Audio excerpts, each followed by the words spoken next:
O câncer de colo do útero é o terceiro mais incidente em mulheres no Brasil, segundo o Instituto Nacional de Câncer. Associado ao HPV, o país deve registrar mais de 16 mil casos da doença somente neste ano. São quase 45 novos casos por dia. Bom, e para falar sobre o assunto, eu recebo agora o ginecologista e oncologista Renato Moretti Marques. Tudo bem, doutor? Tudo bem, Felipe. Prazer recebê-lo aqui. O câncer de colo do útero, ele é sempre causado pelo HPV? Virtualmente 100% dos casos de câncer do colo do útero são causados por HPV. Então, assim, só em situações muito raras é que ele não tem relação com o vírus. Quais são esses outros fatores de risco? Os fatores são a imunossupressão, né? Então, pessoas que têm deficiência de imunidade, como portadoras de AIDS, pessoas com outras neoplasias, né? outros tumores, uso de drogas imunossupressoras, né? E o tabagismo também é importante ressaltar.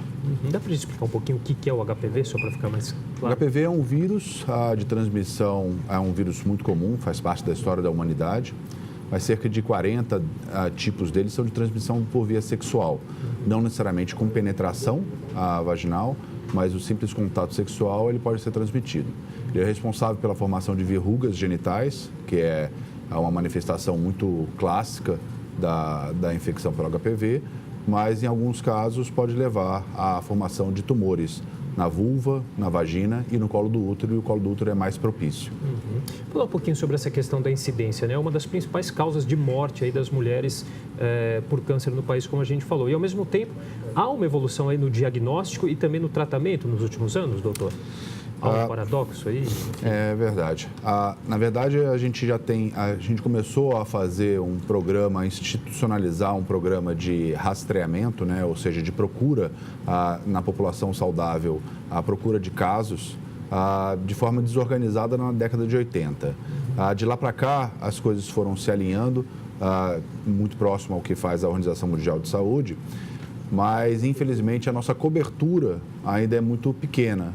Então, toda vez que você faz um programa de rastreamento sem uma cobertura adequada, a gente acaba tendo uma ineficiência. Por esse motivo, a gente tem cerca de 60% a 70% dos nossos casos em estágio avançado, onde, se essa doença fosse diagnosticada no estágio inicial, seria facilmente curável. Nos estágios mais avançados, a situação fica bastante mais crítica.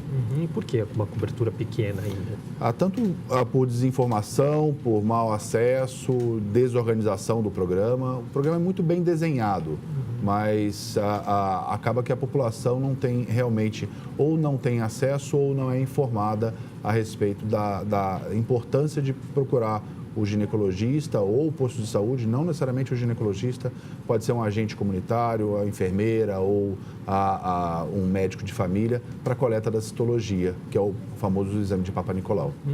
Agora, a prevenção sexual, qual que é a importância que ela tem e ela é suficiente? A estimativa é que cerca de 25% da população depois dos 13 anos de idade já tem algum contato sexual, né? Então, a prevenção que a gente pensa é tentar evitar que essas meninas tenham o contato com HPV precocemente. Por esse motivo, a vacina, que já era conhecida há tempos, nos vários países, tanto em países desenvolvidos ou países em subdesenvolvimento, eles já utilizam a vacinação como uma forma relevante, uma forma importante de redução da mortalidade por câncer do colo do útero. Foi introduzido no nosso país num sistema público em 2014, né? E ampliado esse programa agora em 2017, até para os meninos, né? Mesmo. Qual que é a importância que tem também de ter essa vacinação para os meninos? É uma transmissão por via sexual, né? Então, tanto meninos quanto meninas, a estimativa é que entre 15 e 26 anos, estima-se que pelo menos 60% a 70% da população já tenha tido algum contato com o vírus. A maior parte das pessoas que têm contato com o vírus, esse vírus de transmissão sexual, eles têm uma limpeza, que a gente chama de depuração espontânea dessa infecção, desenvolvendo sua imunidade, né? mas algumas pessoas não. Então, a importância de você vacinar as duas partes reduziria a possibilidade de um menino infectar uma próxima menina, tá certo? Então, não faz muito sentido ser uma transmissão por via sexual que você reduza a transmissão de apenas um vetor. São 2 vetores, né? Meninos e meninas. Agora, 2 questões ainda sobre a vacina, doutor. Há um certo constrangimento ainda das mães levarem as filhas para tomar vacina por achar que vai estar de alguma forma incentivando a relação sexual. Uma outra questão, há efeitos colaterais dessa vacina? Vamos começar pela última pergunta. Isso é super importante, Felipe, para a gente elucidar a população que não há descrição na literatura de efeitos colaterais relevantes que possam justificar a não vacinação, tá certo? Então, tiveram alguns casos no sul do país, alguns casos em Santos, alguns casos no Espírito Santo de efeitos colaterais.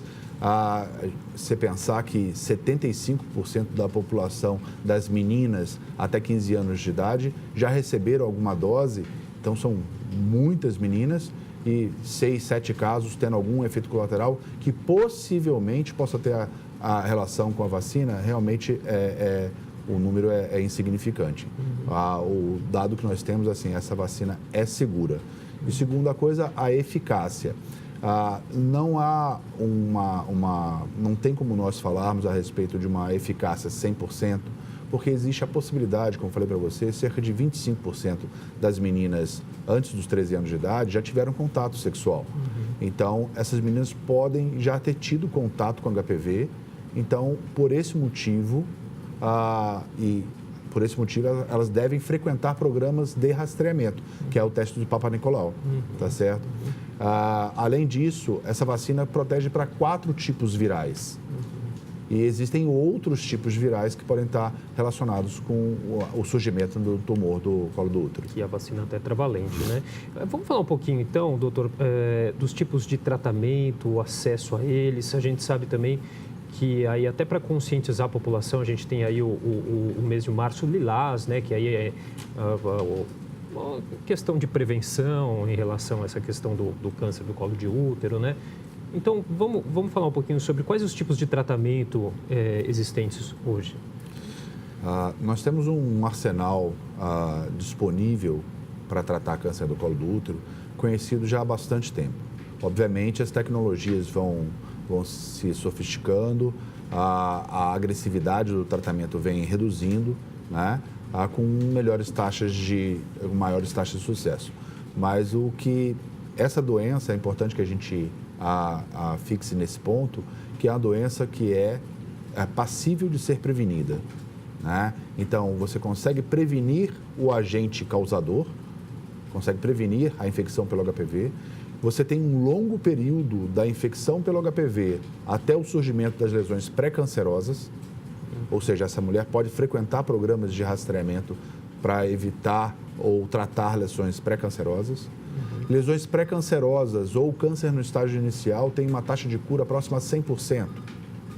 Então, até esse ponto, e nós estamos falando num intervalo de 15 a 20 anos, e quando falha isso tudo, a gente tem casos mais avançados.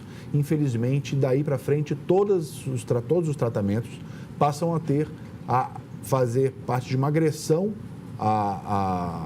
ao corpo dessa mulher, com impacto sobre sua sexualidade, sobre sua fertilidade e, eventualmente, até no seu convívio social.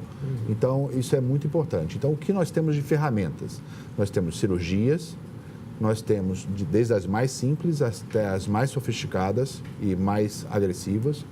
Temos radioterapia e temos a quimioterapia, e hoje em dia nós temos alguns remédios que, em casos mais avançados, para manter essa paciente com a doença estável. Ok, bom, queria agradecer então a participação do doutor ginecologista, oncologista, o Renato Moretti Marques, falando um pouquinho aqui sobre a questão do câncer de colo do útero. Doutor, muito obrigado pela entrevista. Obrigado, Felipe.